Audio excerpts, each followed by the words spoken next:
Well, hi, everybody, and welcome to the first circle of, actually, it's the second circle. It is the first circle of fellows of 2018. I'm all mushed here. It is January still. I was just looking at the lineup for February on my screen.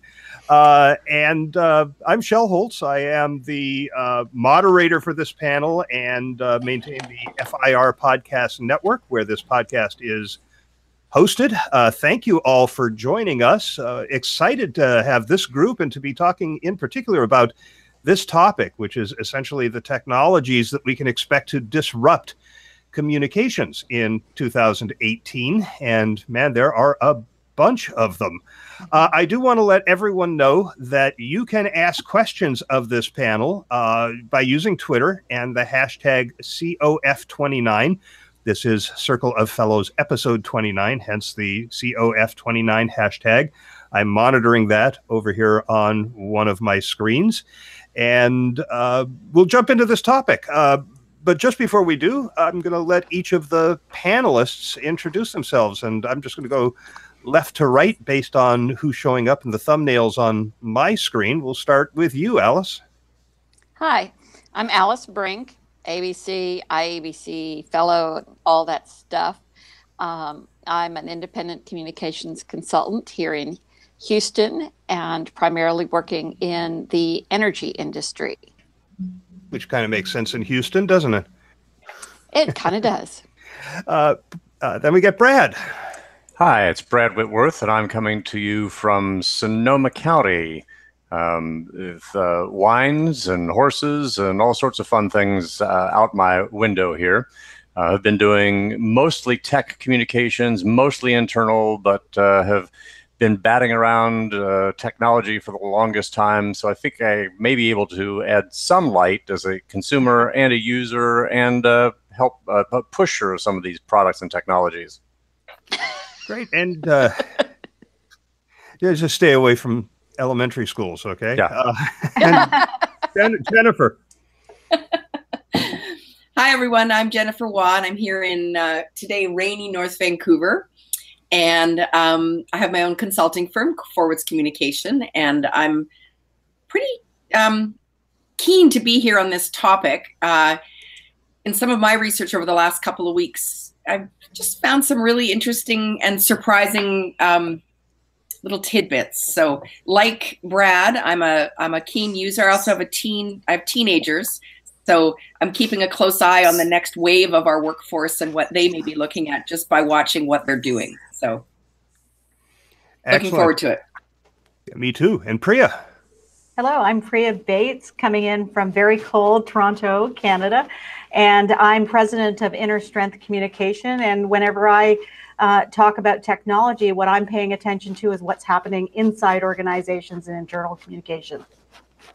Great. And it's not rainy or particularly cold here in Concord, California. I'm usually at this time of day in San Francisco. I am in my 11th week as director of corporate internal communications at Webcor, which is a commercial contractor in San Francisco, and having a blast with that, including talking to them about technology, because construction tends to not be the most advanced industry when it comes to using communication technology. So let's jump into this. I've also been online looking for what people have been listing as the trends to watch in 2018, and I haven't seen anything that I wasn't already familiar with in 2017. I just am seeing a lot that says it's poised to really explode this year. And I'm seeing that around a number of things, and nothing more than voice tech, smart audio. That seems to be what everybody is focused on right now. Now, of course, that wraps up elements of artificial intelligence and chat bots. But it's the idea that audio, that your voice is going to be the interface to absolutely everything. And if anything brought that into really sharp focus for me, it was watching what was going on at CES, the Consumer Electronics Show, where, I think recognizing that Amazon has a commanding lead in this space with its Alexa platform, Google was everywhere with Google Home and Google Assistant technology. You couldn't escape it, according to Edelman's Phil Gomes. I talked to him a couple of days ago, and he says you couldn't turn around without having Google's voice technology in your face. And that wasn't just on the convention floor. He said that was anywhere in Vegas. So I thought that would be a good place to start. I've seen a number of organizations start to get engaged with this. The Mayo Clinic, for example, has an Amazon Alexa skill that is around first aid. That, you know, if something happens, you can go to your Alexa and ask what to do. Of course, it always starts off by saying, if it's an emergency, call 911. You know, the same thing you get anytime you pick up the phone and call your doctor. But I am not hearing a lot of communicators saying we're preparing for voice tech, either externally or internally. So I'd love to hear your views. Where do you think we are, and where do you think we should be going when it comes to smart audio?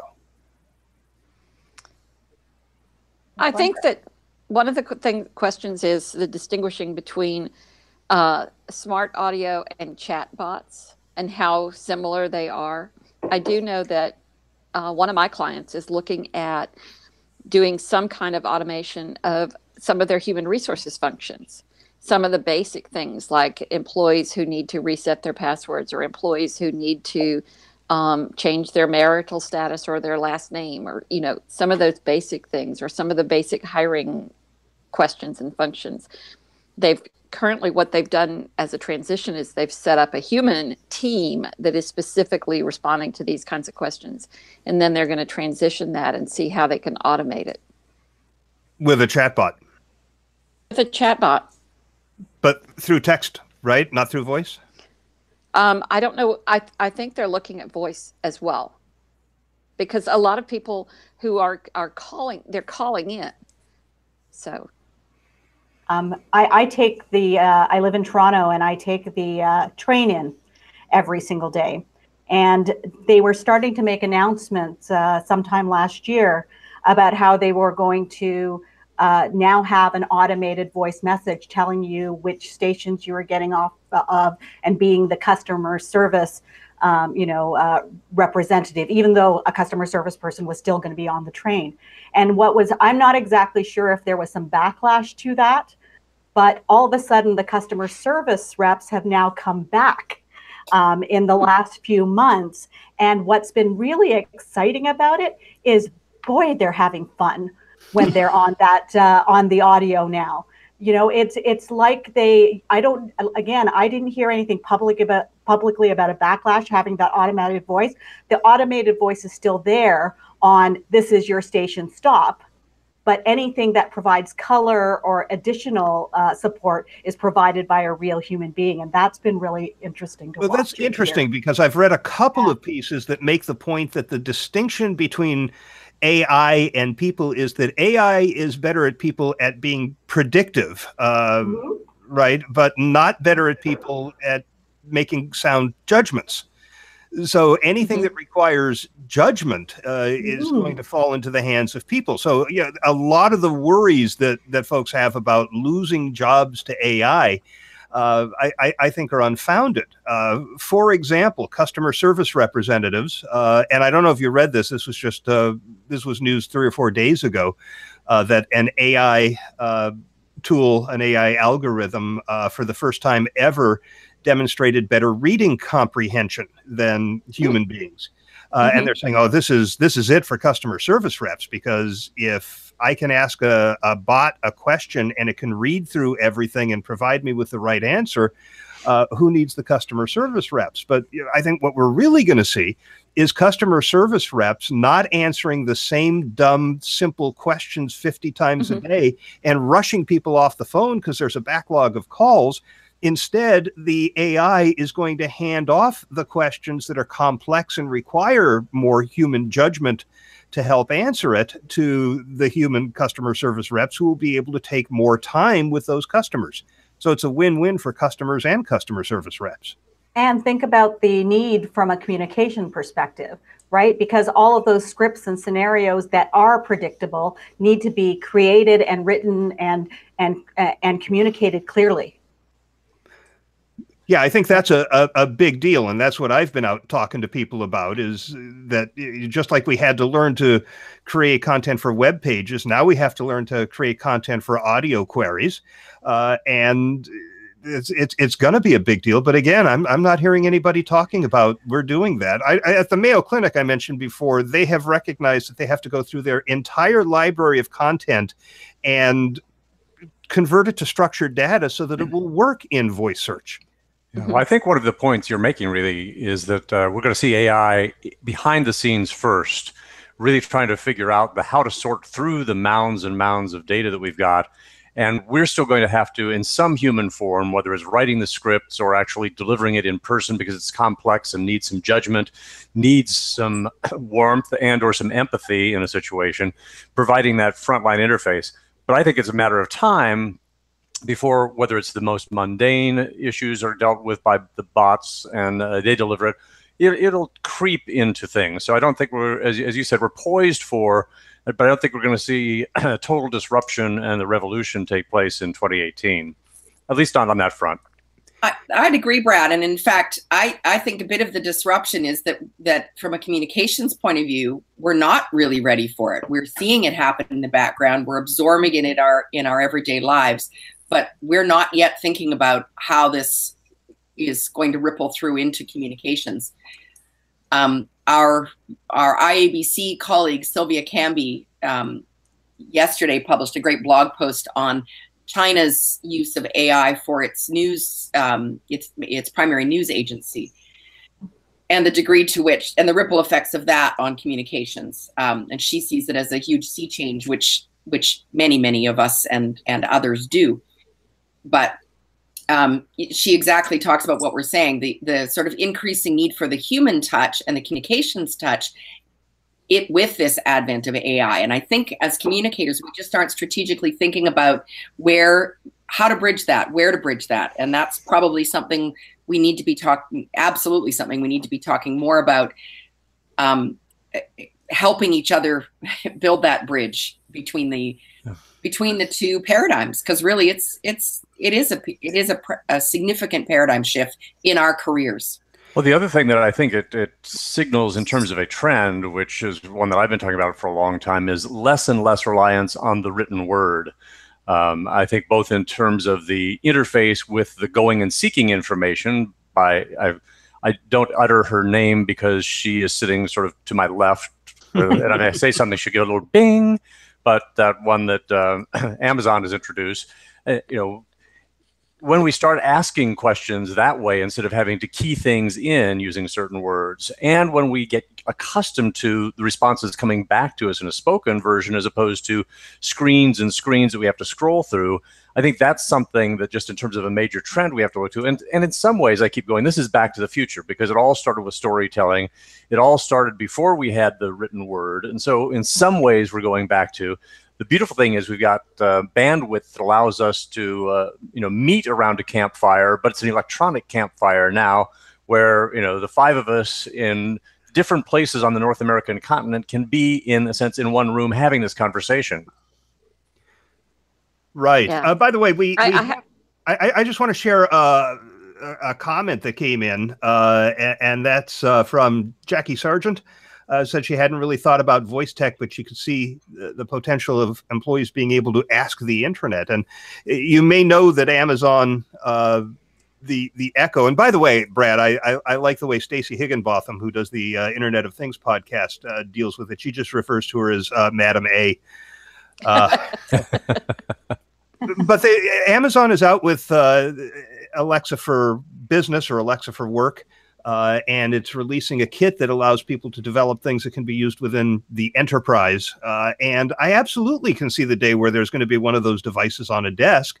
And you can say, just like, I get up in the morning, I'm making coffee, and I say, Madam A, what's today's news? I could do the same in the office as I'm taking off my jacket and checking my email. I can say, whatever we're going to call the thing at work, what's today's news, and get what internal communications put together. And I could say, give me more information on the third one, and it gives me the deeper story. The interesting thing is going to be how does...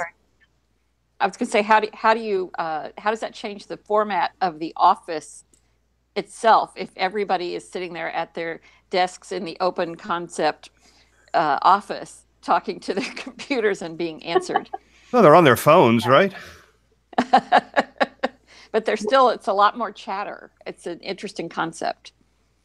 The one thing that's interesting, I mean, I worked years ago with Brad at Hewlett Packard, where we were always bleeding edge, early adopters of blogging and vlogging and all these things that we got to test out first. But it's amazing with so many of the clients that I'm working with is how some of them are still struggling to get an intranet up. Mm-hmm. Like they're really, in general, they're still slowly catching up to where people are out there and where our kids are in terms of use of technology. I think that's an interesting thing. I mean, the fact, Shelley, you led with Consumer Electronics Show as sort of like if we want to really see where things are happening, we do that. It wasn't always that way. I mean, it used to be if you wanted the coolest technology, you went to work for a company because they were the only ones who could afford that mainframe computing capability. They were the only ones who had all sorts of cool things like voicemail. And then there's been this shift where today, I think I keep thinking of a kid graduating from college who's been surrounded by great technology in their backpack and in their hand and elsewhere, going to work for a corporation and going, wait, we have to settle for this stuff? Who designed this and it's 20 or 30 years older? We are looking at, how do you take some of the best of what we're seeing in the consumer world and then find ways to apply it inside? But I think the real question is, are we forcing the technology in on this stuff? I mean, are we really looking to disrupt the way things have been done forever? Or, how are we going to be able to introduce it to meet real business needs? And I think that gets back down to the real issue is how is this helping the organization? Yeah, and I don't want to get too focused on internal communication. I know that we probably have people watching who are working in PR, media, marketing.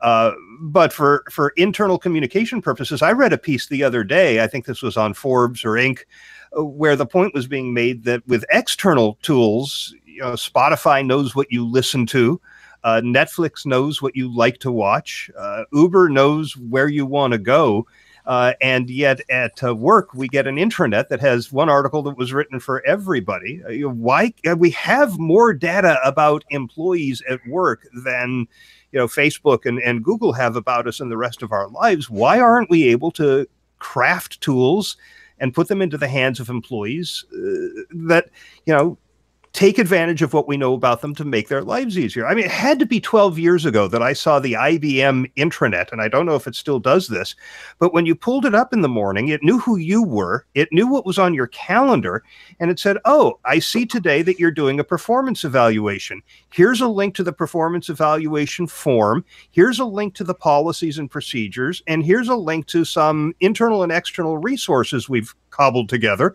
that help you do a good job with performance evaluations. We know what people are doing. We know where they work. We know what their job is. Why can't we deliver content that says, here's something to help you today based on what we proactively know about what you're doing? Well, that's being done automatically. I was talking to my brother last night. He is he's working on a big Microsoft transformation project at the large company where he works, and they're going Microsoft 360, and it's all cloud-based, and we were talking about security, and he said, well, one of the things that's going on is there's a product called Delve linked into this, and if you I don't know exactly how you access it, but basically it pulls up and says, oh, well, here's an article. It looks like Pinterest, he says. It says, here's an article that you might be interested, or Mike just posted this update on this PowerPoint, and it knows that you talk to Mike a lot. And so it does exactly what you're talking about, Shell. It goes in and it knows who you've been talking to, what subjects you've been emailing about, what sites you've been visiting internally and externally, and it pulls up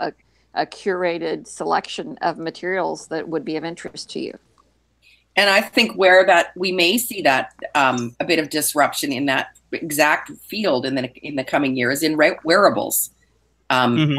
I think we could be at the tipping point where that's concerned in terms of your smartwatch that knows you're at the gym and so is going to deliver a certain kind of news update, like you're talking about, Shell, for your 6 a.m. workout that would be different than the update you might get by the time you're at the office, both in terms of external news and internal news.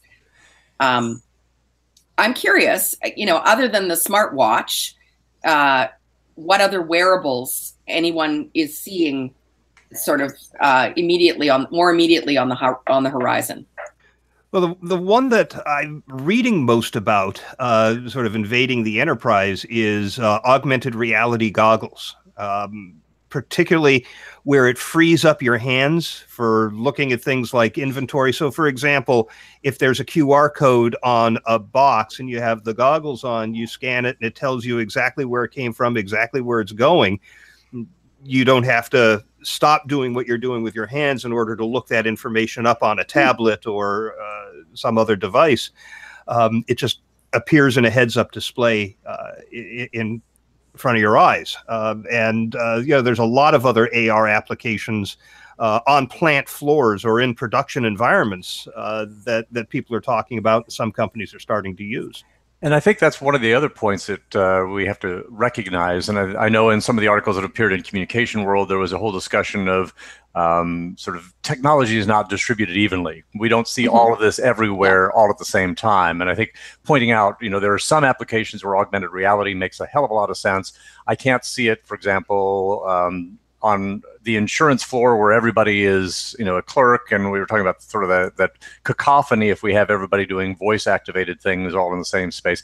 I think one of the things that it almost backed up what we were talking about a minute ago, we are moving away from a one-size-fits-all approach to things, and especially communication, I think, is one of those where, just because two people have the same job and they sit side by side doesn't necessarily mean that their information needs are the same. And how do we tap some of this sort of vast treasure of data and other stuff and tailor it to the people? And we've come from we barely have enough money to put together a communications program, whether it's an intranet or whatever, to be able to do that sort of general blastogram to let everybody know some of the most important stuff of what's going on. But we haven't had the resources historically as an organizations to be able to tailor things to individual audiences within that larger organization, be it a manufacturing facility, be it a hospital, be it an insurance company. So we have to, as a group collectively, I think, look at some of these tools to figure out how do we do that to be able to address those individual information needs, which is something the outside world has been doing for a much longer time. That's what I was going to say. I mean, this is something that has become just routine work for marketers. Targeting information to people where they are, when they need it, over the channel that's going to be the best channel to reach them with. This is standard stuff now that you can get the right information when you check your phone from a marketer who knows where you are, or at least the network knows where you are and what you're doing. I just look at Google Play Music that says we know you're at work and we know it's the afternoon. May we recommend this playlist? So yeah.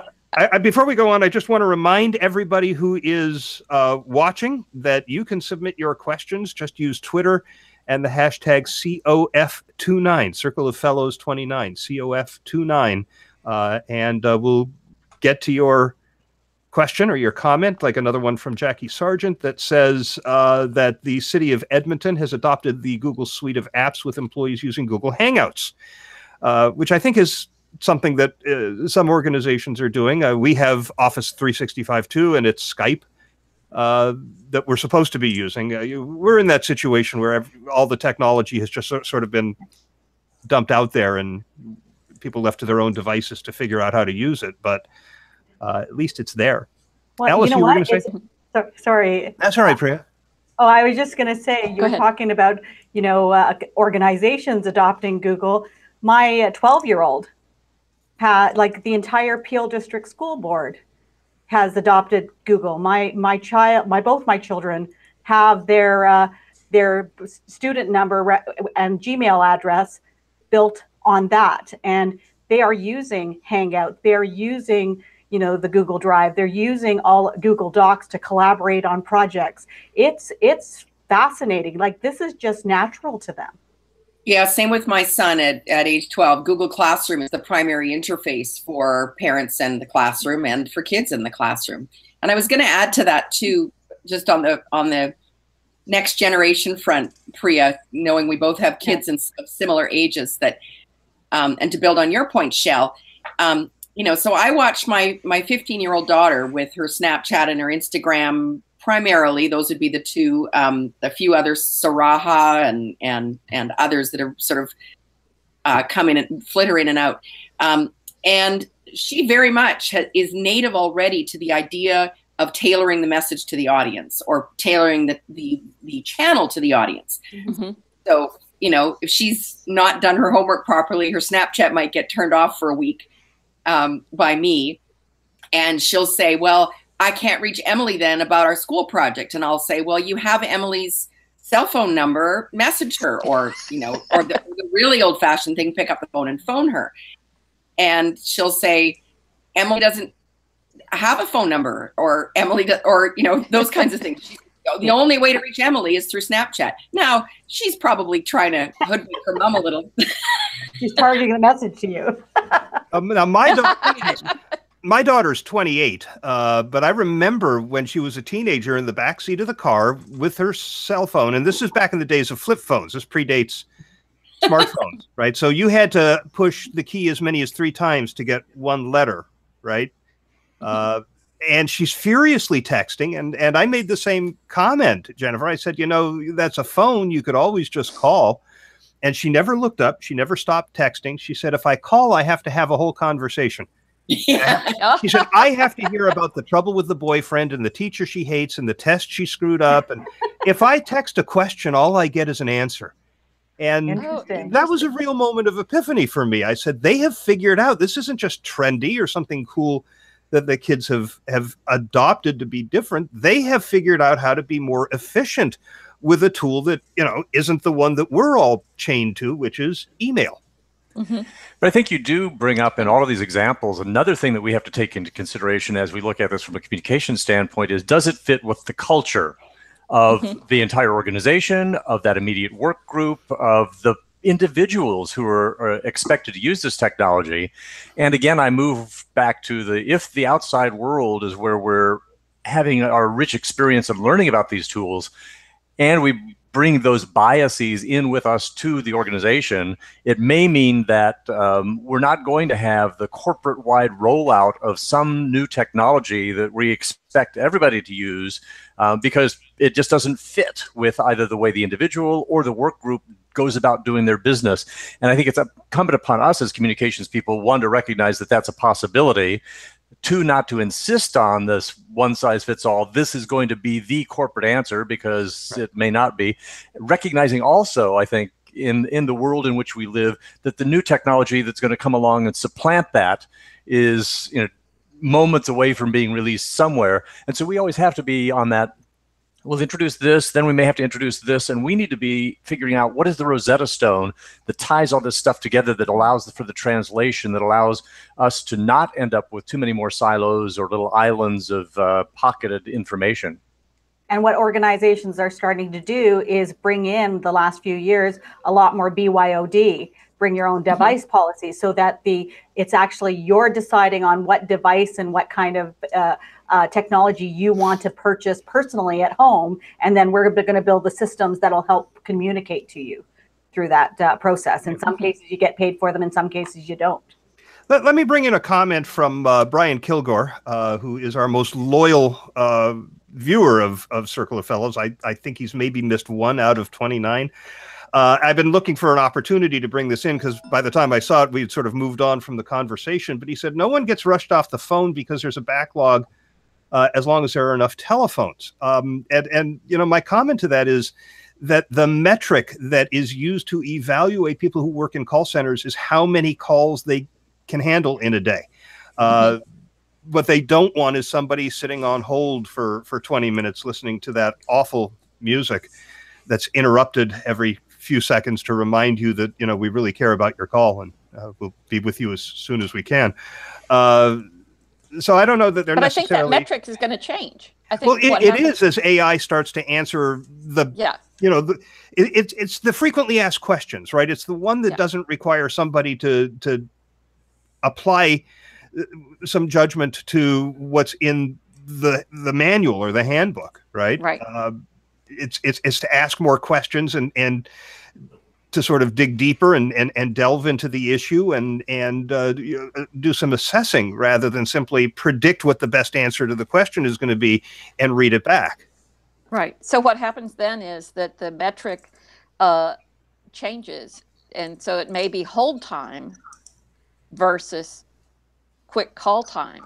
You know, if you can get a lot of the questions through to the chatbot or artificial intelligence voice system, then the individuals who have to make the judgment calls can spend more time and people won't be on hold.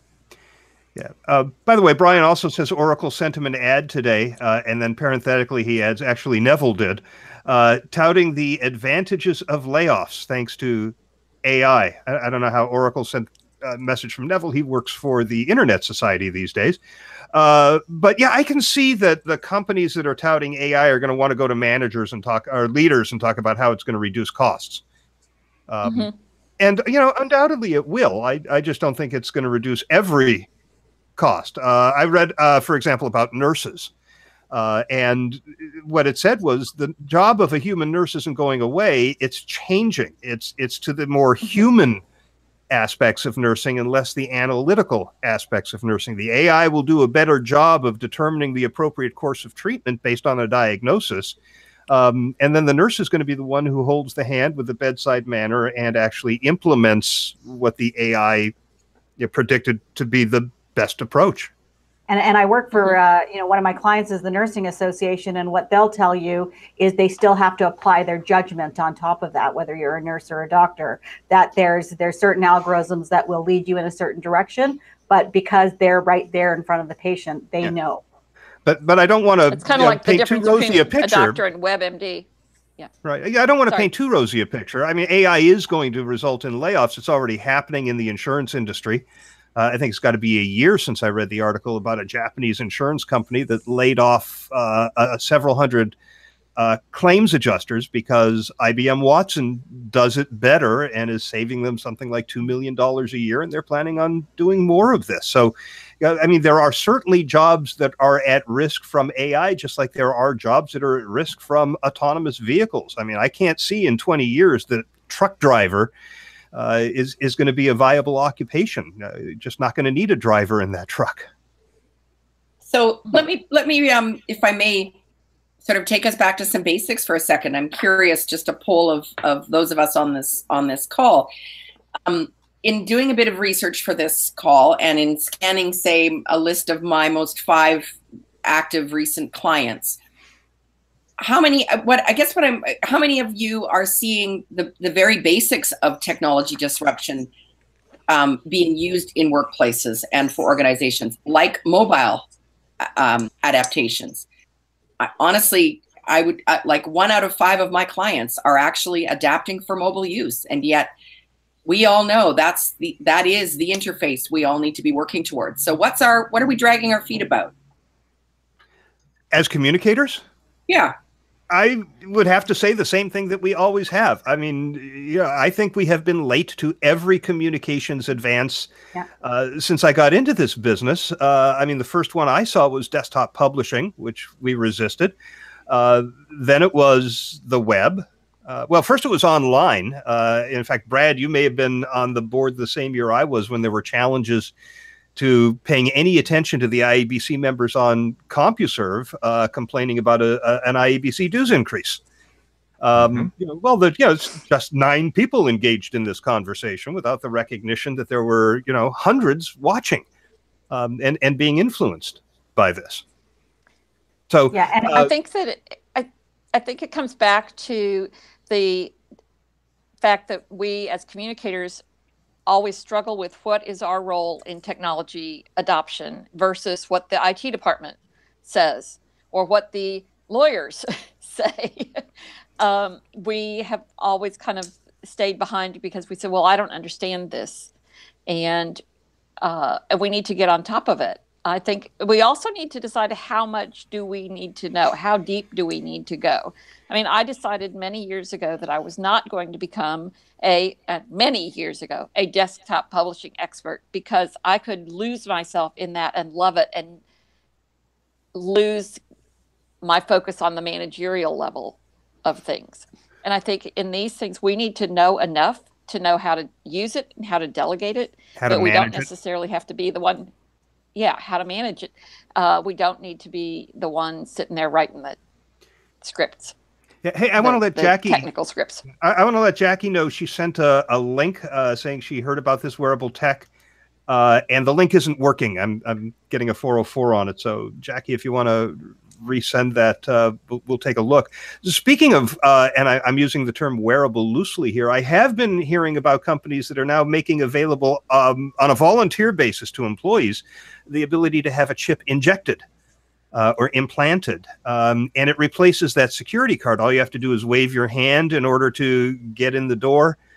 That's an interesting one to talk about. There's certainly fears of Big Brother knowing exactly where you are and what you're doing, but some significant percentage of employees at this particular facility opted to have this done because of the convenience factor. Wow. I actually have met a guy who has done that from IT, but this guy also was like military veteran, also was a skydiver, a scuba diver, sort of an adventurous sort. And the idea, there are kits that you can go out and buy that cost about $100 for implanting a near field recognition chip into, usually people put it in their hand, just because you're able to, as you said, start something. He also said it was great because, he could figure out a way his phone would know who he is without having to, punch in a code, without having to show the new iPhone your face, without having to touch things. You just had that near field. So there is some convenience. And I would guess that, we are not reticent to put chips in our animals as they go out and wandering. And, we're not far away in some ways from, tracking our kids and their whereabouts. And the other piece that sort of gets to me is this whole, there are cameras everywhere these days. There's a comfort in knowing that we know where people are and what they're doing, but then there's also that whole invasion of privacy aspect that we really haven't touched upon, which is do you want to know where every worker is at every moment of every day? And what are some of the rights that an employee might have? And when you get into wearable technology or injected technology, that certainly is getting close to the line.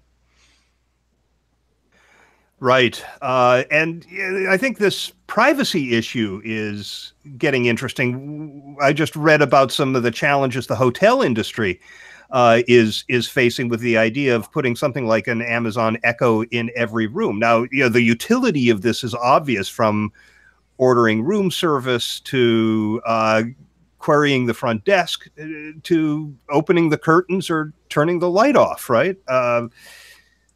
But the concern is that guests are going to worry that somebody's listening all the time. This is the concern that some people have about having an Echo or a Google Home in their home, is that those arrays of microphones are always listening. What they're listening for, of course, is the trigger word that gets an inquiry started.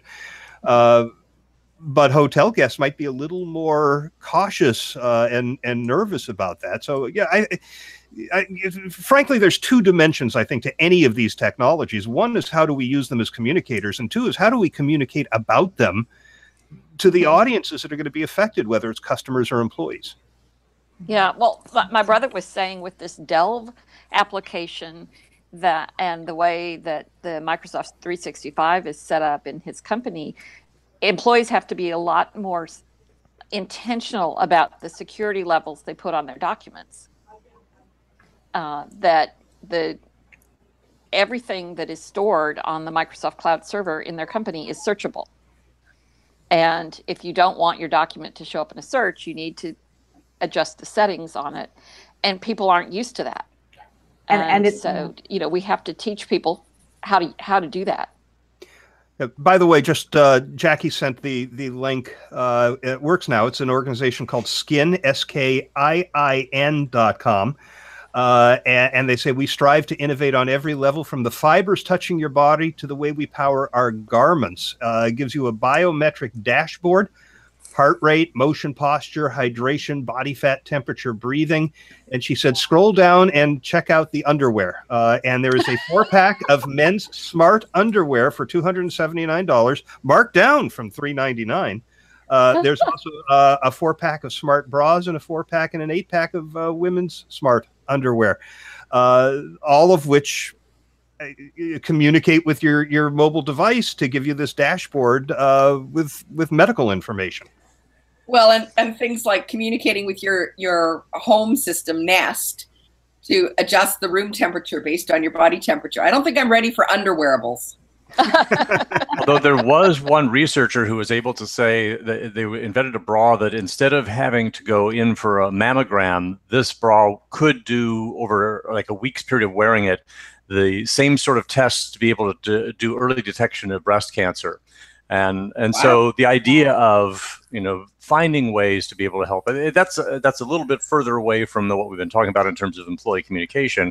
But I know, and the other one that I sort of looked at is that there's been discussion in pro sports of putting, sort of more and more technology, whether it's in helmets to be able to look at concussions and football matches, or just something on a pro basketball player to be able to figure out how fast is the person going, what is the respiration rate, when do they need to sit down and take a break, when all sorts of sort of interesting biometrics. And then the question is this information available just to the coaches and the player, or at some point do all the fans in the stands who are connected to the network in the arena get to track their, the biometrics of their favorite player and see whether when they score that award-winning goal at the end of the game, whether their heart rate goes up and they start breathing heavily, or there's all sorts of interesting implications to the the technology and all that data that's going to come out. What do we do with it? Where does it go? I read a science fiction novel years ago. I can't remember what it was called. It was a pen name for two co-authors of Stephen Bury, B-U-R-Y. And it was about a presidential candidate who had a chip in his brain. It was a result of an accident, and it was to deal with aphasia. But what they were able to do is get people in audiences to wear watches that gauge their reactions to what he was saying. And he would sense those reactions and be able to adjust what he was saying to always be resonating with them. And these days it doesn't sound that far off. But let's kind of pull this back into AI as it's likely to get used this year. I know in shared services, I think it's going to be a big deal. I was talking to our talent acquisition leader recently, and she's talking about AI to figure out from the resumes that have been submitted who's likely to be the best candidate. It'll also determine who's likely to make the best manager from people who are in a position to be promoted in the organization. From the recruit standpoint, if you've been made an offer, that period you have between the offer and your start date, it can be feeding you information in response to questions that you have. We're also seeing it used in chatbots. Tango Work from Chris McGrath, the guy who was behind Thought Farmer, is a chatbot that I talked about not at last year's IABC World Conference, but the year before, where you could get a message saying, here's today's news, or you could ask for today's news, and it gives 1, 2, 3, and you say, I want more information on 1, and it gives it to you. But it could also be, what's the shift schedule at my facility this week? So I think, the potential of AI, in addition to the fact that it could write financial earnings press releases. I mean, writing sports stories now based on data that the league is entering into the database. Why couldn't they crank out some of those really routine press releases? If it studies 100,000 quarterly earning press releases and then looks at the data from our last quarter, it could write that. Well, and it's being done by Associated Press. instead of assigning a reporter to go through the release and the data and the tables, they are letting the first pass of things happen that way. In fact, I think that's one of the sort of more interesting things. We were talking about how you might have to go through reams and reams of information to be able to write things. Well, I think our roles as writers may be, I want to say, challenged, but maybe it's more supplemented, augmented, what have you, by tools that are going to be able to come up with that first draft. It's almost as if, a few years ago, I would use Google Translate to try to help me create something in French, even though I studied French and my father was a French professor, and it would come close. Well, Google Translate today does a lot better job, and I find myself having to edit it less, either that or I've forgotten more. Haven't quite figured out which is which, but I think one of the things that we're going to start to see is exactly what we were talking about, Shell. The information, it can search, gazillions of these things and come up with here's the pattern. I know how to put all this stuff together. The real question I have is, sort of where does that, I'll call it, breakthrough aspect come? How do you make something memorable? How do you make something that stands out from the crowd? Because if after a while they all start to look alike, we're going to numb people with it's the same old, same old, same old. And what I think the value that we add as communications people and as the humans in the equation is we can look at this pattern and say, if only we do this, that's going to get their attention. This is going to make the thing stand out from the rest, and it'll be the thing that drives it into people's heads and makes it more memorable. And I'm not sure that AI is at the point anytime soon to be able to offer that. Here's the pattern, and here's how I break it in such a way that it becomes better than anything else. Yeah, there was an AI algorithm recently that wrote a novel, and based on what I read, we're not ready for AI novels yet.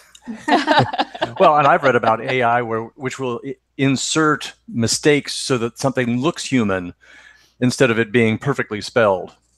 I want to get back to, I have a couple of topics left on my list, and we've got about 13 minutes left. But back to audio for a minute. Visa announced recently that they have spent a year creating a sonic tone. So whenever you complete a transaction using Visa, whether it's at a store by tapping your phone or on the web using Amazon or whatever service it might be, you will get the Visa tone, and it's branding, right? Sonic branding is what they call this. And a couple of the articles I read about this said, the more we're using the Amazon Echo and the like, the more an audio identity is going to become a requirement. So that's one thing I think worth chatting about for a minute. Who's doing this if not marketers and communicators figuring out how we take advantage of these audio devices and this shift to an audio interface, right? In order to create quicker and better recognition for the brand. And an opportunity for, like, what does that brand voice look like, feel like, what does it, how is it connected to the bigger brand identity? Well, I think there have been a number of companies who've done that for a long time. And most of us would probably recognize that Intel Inside tag with the little bong, bong, bong, bong kind of things. And I get to the point where it's like, I can name that company in one note, kind of a challenge thing. We don't have to hear the whole thing. So yeah, I am going to play that tone because there is a Wall Street Journal article that has the tone embedded in it. So if you hang on a second, I'll just scroll down to this. You should be able to hear this momentarily, or not. My screen just, let me try reloading this. But while you're finding it, Shell, I'll ask, just thinking about audience demographics. So if branded, sonic branding is sort of one of the newer waves, who then is also taking into account the intersection of that with the aging baby boomer population and the way in which that gets embedded in hearing hearing aids. That's and a good one. Yeah. Oh, undoubtedly, right? All right, I just put this in a different browser. We'll see if that helps. Well, I think some of the funniest videos since Alexa was launched are exactly that demographic trying to deal with that with the Google Home and Alexa. They're the best. Here's the tone. See if you can hear this. It just did it. Oh, I see what happened. Here we go. One more time. Nope. One more time. I think I got it this time. Can't hear it. There. Did you get that? You just got two Yeah. notes. Sort Took of me like a a year to come up with thank that. you. Thank you. And they said they had to Interesting. keep working on it because some of them sounded too energetic and some of them sounded overly intrusive. It took a lot of work for it, but they're introducing this, by the way, at the during the advertising for the Olympics. And in a year, everyone's going to know that's the Visa tone, right? It's still a minor key funereal for me, but To me, it just sounds like the money going out of the account. I'm sure that's how some people will start to think of it. You know, how much was it this time? Well, it also is. It gets back to the very, very interesting concept too. I mean, we've seen can you change that keyword for Madam A who sits next to me so that it recognizes something else? People being able to go in and change ringtones and personalize things. Are certain things in terms of that sonic branding, are we going to end up with this cacophony, this library of all sorts of noises that mean things only to individuals? How personalized can I make this experience? Right. And can I block it like I block ads? I want to hit augmented reality again because we talked about it very, very briefly. But I read a post, I think it was just on my way home yesterday, that talks about AR as a feature. In other words, it's not that AR is the point, but in their shopping app, Amazon has added AR so that any product you're looking at, I suspect it's select products, you can see how it'll look in your home. So if you're on Amazon and you're looking at this easy chair, you can point it at your living room where you want to put it and see how that chair looks. So it's not Pokemon Go, right, where the whole point is augmented reality. It's not an augmented reality tool. It's just woven into a tool to make that tool that much better and make the pitch that much better. I can see that really working in a workplace where you're trying to design something and you want to know how it's going to look, or you're training on a piece of equipment. I think that augmented reality in a business like the energy industry, where safety is huge and making sure that you have people trained before they're on the live equipment, VR and AR are huge. Yeah, I think that's probably true in the construction industry too. I mean, safety is top of mind here. Yeah. All right, we've got about 7 minutes left, and I have been saving this one technology for last. It probably deserves its own conversation, but it's also a tough one. I still run into people who haven't heard of it, and that is blockchain. And I just did a conversation with Phil Gomes about this Kodak announcement about a blockchain ledger where photographers are going to be able to register their work. So it will show immutable proof of ownership of an image. Then it will send bots out across the web. And if it spots that image, it'll determine whether somebody has licensed that image from the blockchain-based registry. And if not, notify the photographer and notify the user that there is a transaction that needs to occur if you want to keep using this image. There's an example of blockchain I think communicators can wrap their minds around. But I also saw yesterday that IBM and Maersk are entering into a joint venture partnership to create a company to reinvent global shipping using blockchain registries. So again, I think there's the two dimensions. One is, how are we as communicators going to use it? And right now, I think that's limited. It's using the services that might make sense. I mean, blockchain is being used for media buying. NASDAQ has one. There's another one.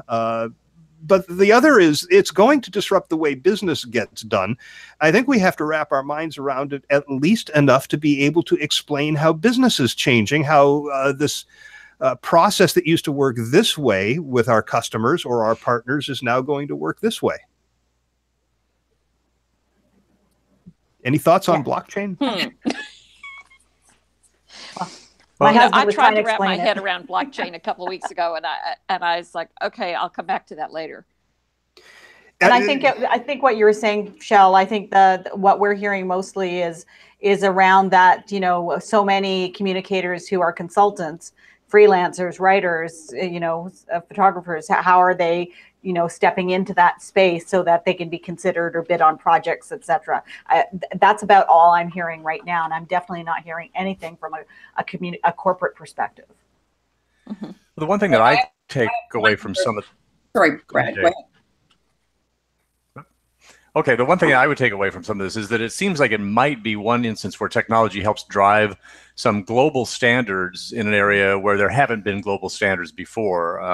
You know, if governments can't agree on this, that, or the other, sometimes the technology becomes one of those things that will drive some decisions about what is proprietary. And, you know, culturally and, you know, legally, things are practiced in different ways around the world. And sometimes it takes this technology that becomes pervasive to be able to make that level playing field where we all understand the rules that we're playing by. And I think on so many fronts, we are going to be coming to grips with the new way of having all this technology embedded in our lives, whether it's, you know, a wearable, an injectable, cameras everywhere, instant access to information, data, facial recognition software that knows who you are the minute you walk into some sort of retail establishment. The same thing will probably be true in organizations. You know, forget having to wave your badge or do that. It'll just recognize your face when you walk into a building, when you sit down in front of a computer, not even necessarily your computer. Minority Report, right?